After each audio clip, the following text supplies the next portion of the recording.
जब प्रलय की आंधियां उठी, जब सूर्य और चंद्रमा का प्रकाश भी लुप्त हो गया और जब संपूर्ण सृष्टि जल में डूबने लगी, तब एक छोटी सी मछली ने संपूर्ण मानवता को बचा लिया। यह है कथा विष्णु भगवान के प्रथम अवतार मत्स्य अवतार की। आइए आज देवलोक में हम इस दिव्य लीला का श्रवण करते हैं।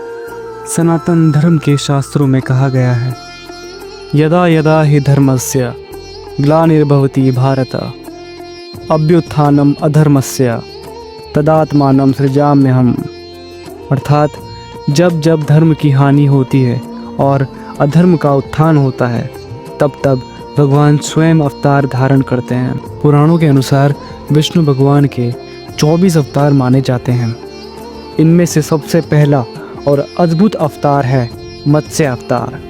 इस अवतार का उद्देश्य था प्रलय से मानवता की रक्षा करना, वेदों की रक्षा करना और नई सृष्टि की नींव रखना।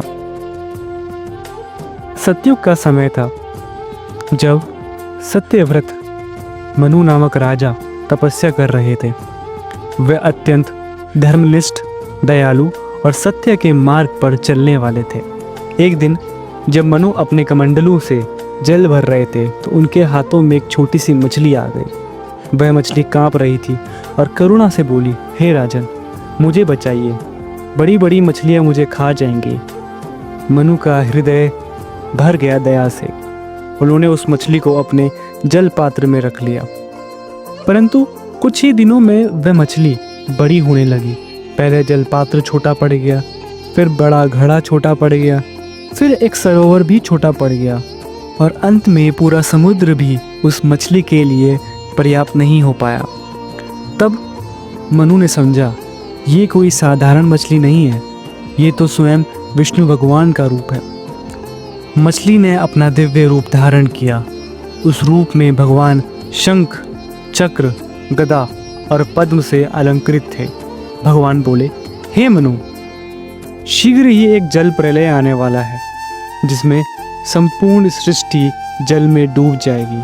परंतु तुम्हारी तपस्या और भक्ति से प्रसन्न होकर मैं तुम्हें जीव जातियों की रक्षा का उत्तरदायित्व देता हूँ। भगवान ने आदेश दिया, तुम एक विशाल नौका का निर्माण करो। उसमें समस्त प्राणियों के बीज, वनस्पतियों के बीज और ऋषियों को साथ लेना। जब प्रलय आएगा, तब मैं मत्स्य रूप में प्रकट होकर उस नौका को खींचूंगा।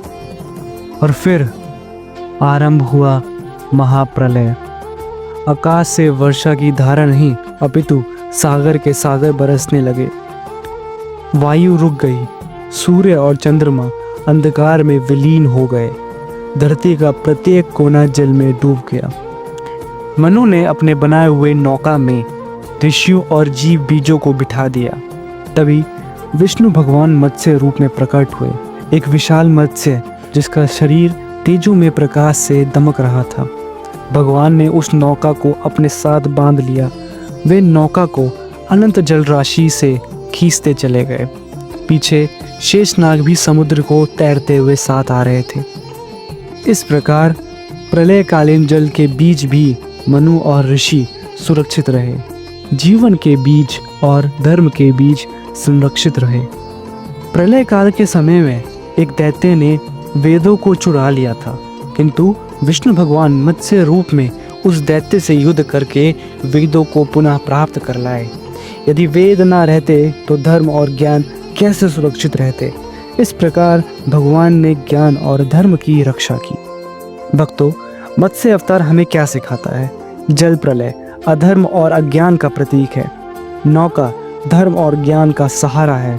मनु मर्यादा और सत्य का प्रतीक है और मत्स्य रूप भगवान की करुणा और रक्षा का प्रतीक है। युग बदलते हैं, परंतु भगवान के अवतार सदा धर्म की रक्षा के लिए ही होते हैं। इसीलिए स्मरण रखिए, जब भी जीवन में अंधकार, संकट और प्रलय जैसी स्थिति आए, तो भगवान अवश्य सहारा बनते हैं। हमें केवल अपने मन को पवित्र और श्रद्धा से भरा रखना होता है। ये थी कथा भगवान विष्णु के प्रथम अवतार मत्स्य अवतार की दिव्य लीला। अगले प्रकरण में हम देखेंगे कूर्म अवतार और समुद्र मंथन का रहस्य। यदि यह कथा आपको प्रिय लगी हो तो देवलोक चैनल से जुड़े रहिए और फिर मिलेंगे एक नए अवतार की कथा के साथ। तब तक के लिए जय विष्णु भगवान, जय श्री राम।